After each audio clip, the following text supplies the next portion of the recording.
A 22-pound Maine Coon disappeared into the nursery every single night for 6 months straight. Not once, not twice, every single night, like clockwork, at exactly 3 a.m. His owners thought he was just curious, maybe territorial, maybe a little strange.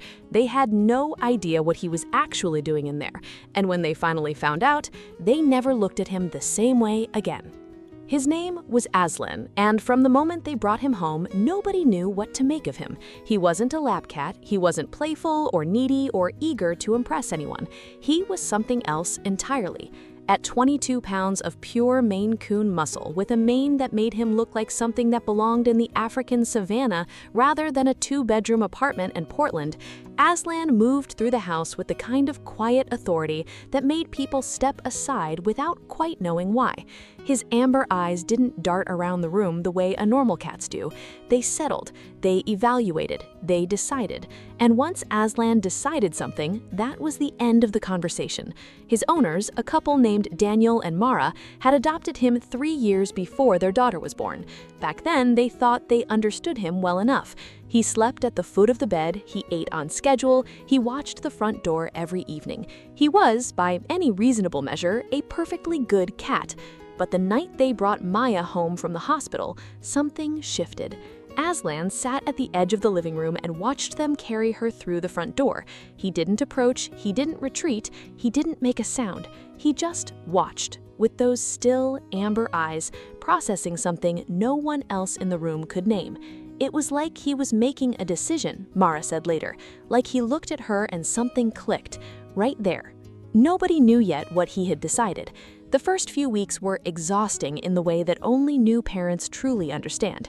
Daniel and Mara moved through the house in a fog of interrupted sleep and quiet anxiety, checking the monitor every 20 minutes, tiptoeing down the hallway at odd hours, jumping at every small sound the baby made. Aslan was always there, not underfoot, not demanding attention, not doing anything that required managing or explaining, just present.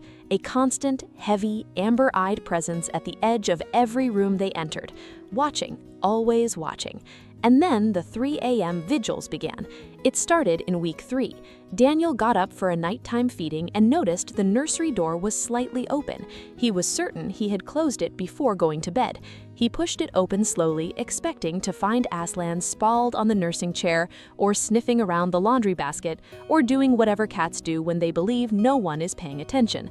Instead, he found him sitting directly beside the crib, perfectly still, perfectly upright, watching Maya sleep with an intensity that was almost uncomfortable to look at directly. Not pacing, not sniffing at her blankets, not knocking anything over, just sitting, the way a sentry sits at a post, the way something sits when it has been given a job and intends to take that job very, very seriously.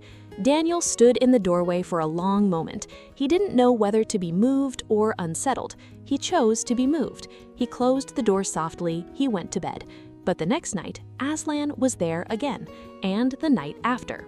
And every single night that followed, for the next 6 months, without a single exception. Daniel never mentioned it to Mara at first. He wasn't sure how to explain it. Stories like this are exactly why they deserve to be shared. If you haven't subscribed yet, I need you to do that right now. Hit that button, because what comes next, you are not ready for it. By the end of the first month, Daniel and Mara had stopped being surprised by it. Aslan's nightly vigil had simply become a fixture of the house, as reliable as sunrise, as dependable as the hallway clock. They joked about it with friends. They mentioned it casually. They had no idea what it meant. But on the 43rd night, everything changed. Mara was in the kitchen at 2:47 a.m., warming a bottle in the dim yellow light above the stove, when she heard it, a sound she had never heard Aslan make before, not once in 3 years, low, insistent, somewhere between a growl and a cry. She was moving down the hallway before she fully understood why. She pushed the nursery door open. Aslan was standing over the crib, not sitting, standing, his massive body pressed as close to the wooden slats as he could get, that low, strange sound still rising from somewhere deep inside his chest. Maya was awake, which was unusual, and her face, Her face was the wrong color.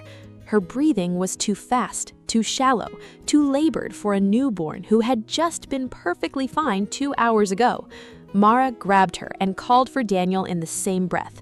By the time the paramedics arrived 9 minutes later, Maya's oxygen levels had dropped to a point that left the room very quiet for a long moment. RSV, respiratory syncytial virus, in a newborn, in the middle of winter, in the middle of the night. One of the paramedics looked at Mara in the hallway afterward. "You got here fast," he said simply. That made the difference. She looked down at Aslan, who had followed her out of the nursery and was now sitting at her feet, watching the paramedics work with those same steady amber eyes.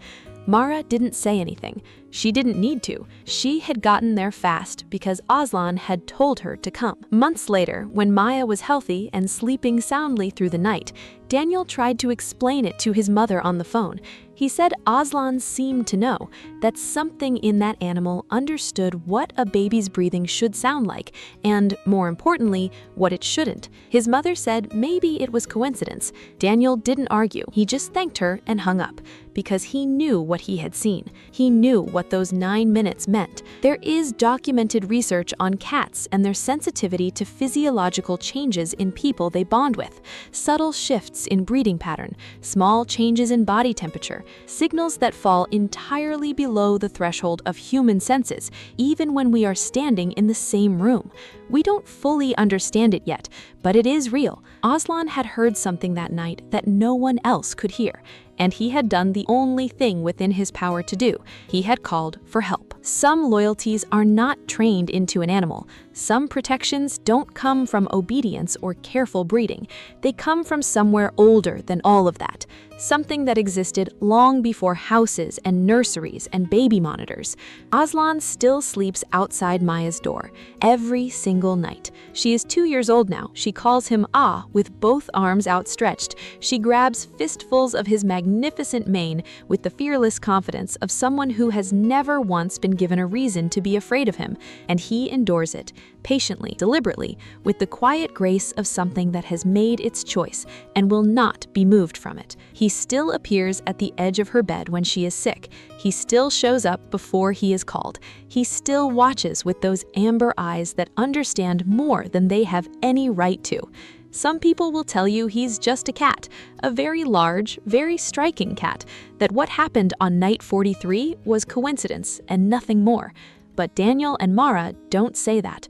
Not anymore. They say he's family. They say he's the reason she's here.